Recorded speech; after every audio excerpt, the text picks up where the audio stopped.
அண்ணே, லட்சத்தீவுல tourism start பண்ண போறீங்களா? தம்பி நான் இருக்க வரைக்கும் எந்த கவலையும் படாதீங்க. உங்களுக்கு டீசாலினேஷன் திட்டம் தானே வேணும். நான் பண்ணி கொடுக்குறேன். நீங்க ஊன்னு மட்டும் ஒரு வார்த்தை சொல்லுங்க. இப்படி சொல்ற மாதிரி தான் நம்ம இந்தியாவுக்கு லட்சத்தீவு விஷயத்துல இஸ்ரேல் மிகப்பெரிய சப்போர்ட் கொடுத்துருக்காங்கங்க. இன்னைக்கு நம்ம வீடியோல இத பத்தி தான் பார்க்க போறோம். நம்ம எல்லாத்துக்குமே தெரியும், பிரதமர் மோடி அவர்கள் லட்சத்தீவுக்கு பயணம் போனாதான் போனாரு. அதுல இருந்து எங்க பார்த்தாலும் இந்த லட்சத்தீவை பத்தி தாங்க பேச்சு ஓடிட்டு இருக்கு. இந்த சமயத்துல தான் இஸ்ரேல் என்ன சொல்லிருக்காங்கன்னா, பாருங்க லட்சத்தீவோட பியூட்டியை பாருங்க, நாங்க லட்சத்தீவுல டீசாலினேஷன் திட்டத்தை ஸ்டார்ட் பண்ண ரெடியா இருக்கோம். ஆல்ரெடி நாங்க இந்தியா கூட சோதனை முயற்சிகள் எல்லாத்தையுமே பண்ணிட்டோம். இப்ப இந்தியா ஊன்னு மட்டும் சொல்லட்டும், நாளைக்கே இந்த திட்டத்தை நாங்க தொடங்குறதுக்கு ரெடியா இருக்கோம் அப்படின்னு சொல்லிட்டு இந்த மாதிரி இஸ்ரேல் சொல்லியிருக்காங்க. இது உண்மையிலே ஒரு மிகப்பெரிய விஷயங்க.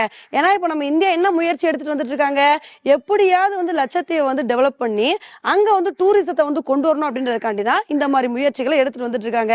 நம்ம இதே மாதிரி சும்மா பேசிக்கிட்டே இருந்தா அங்க டூரிசம் டெவலப் ஆயிருமா? அதுக்கு தகுந்தாப்புல அரேஞ்ச்மெண்ட்ஸ் பண்ணணுமா இல்லையா? இப்ப லட்சத்தீவு மாதிரி தீவுகள்ல குடிநீர் கிடைக்கிறது தான் ரொம்ப கஷ்டம். அப்ப அந்த மாதிரி சமயத்துல கடல் நீரை குடிநீரா மாத்தி தான் நம்ம குடிக்க வேண்டிய ஒரு சூழ்நிலை இருக்கு. இதனாலதான் நம்ம இந்தியா என்ன பிளான் பண்ணிருக்காங்கன்னா, இஸ்ரேலோட டெக்னாலஜி நம்ம யூஸ் பண்ணி நம்ம கடல் நீரை குடிநீரா மாத்திர ஒரு விஷயத்த பண்ணிட்டோம் அப்படின்னா ஈஸியா அங்க டூரிசத்தை டெவலப் பண்ணிடலாம்னு சொல்லிட்டு இதுக்கான முயற்சிகளை முன்னாடி இருந்தே எடுத்துட்டு வந்துட்டு இருக்காங்க. இதனாலதான் நம்ம பிரதமர் மோடி அவர்கள் கூட 2018 அப்ப இஸ்ரேலுக்கு பயணம் போனாரு. அப்ப அந்த சமயத்துல கேல் மொபைல் அப்படின்ற ஒரு வெஹிக்கிள்ல ஏறி அதை பார்த்து அசந்தே போயிட்டாருங்க. ஏன்னா அந்த வண்டி என்ன பண்ணும்னா 10 நிமிஷத்துல கடல் நீரை குடிநீரா மாத்திரும். அப்ப மாஸ்டர் பிளான் போட்டாதான் எப்படியாவது இந்தியால உள்ள அந்தமான் லட்சத்தீவுலையும் இந்த மாதிரி திட்டங்களை தொடங்கணும்னு சொல்லி ஆல்ரெடி இந்தியாவும் இஸ்ரேலும் பேச்சுவார்த்தை நடத்தி அதுக்கான முயற்சிகள் எல்லாத்தையுமே எடுத்துட்டு வந்துட்டு இருக்காங்க. ஆனா ஒண்ணுங்க, இந்த விஷயத்த பார்க்கும்போது மாலத்தீவுக்கு வயிறு கபகபன் எரிய போகுது. சும்மாவே இஸ்ரேலுக்கும் மாலத்தீவுக்கும் ஆகாது. இந்த சமயத்துல இஸ்ரேல் எரியிற தீல எண்ணெய் ஊத்துற மாதிரி இந்தியாவுக்காண்டி நாங்க இருக்கோம்ப்பா, நாங்க என்ன ஹெல்ப் வேணா பண்ணி அங்க டூரிசம் டெவலப் பண்ணுவோம்னு சொல்லிட்டு இந்த மாதிரி இந்தியா கூட கை கோர்த்திருக்காங்க.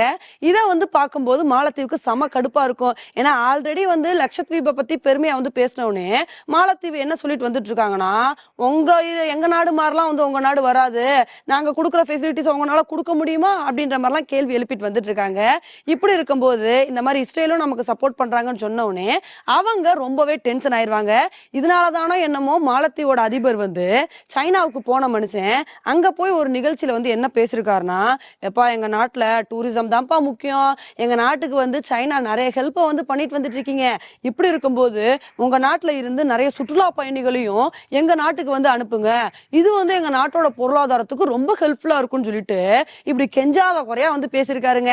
இப்ப இதுதான் பாத்தீங்கன்னா ஒரு மிகப்பெரிய பேசு பொருளா மாறி இருக்கு. ஓகே ஃப்ரெண்ட்ஸ், இந்த ஒரு விஷயத்தை பத்தி நீங்க என்ன நினைக்கிறீங்க அப்படின்றத என்னோட கமெண்ட் செக்ஷன்ல போடுங்க. இதே மாதிரி இன்னொரு உங்களை மீட் பண்றேன். Bye friends.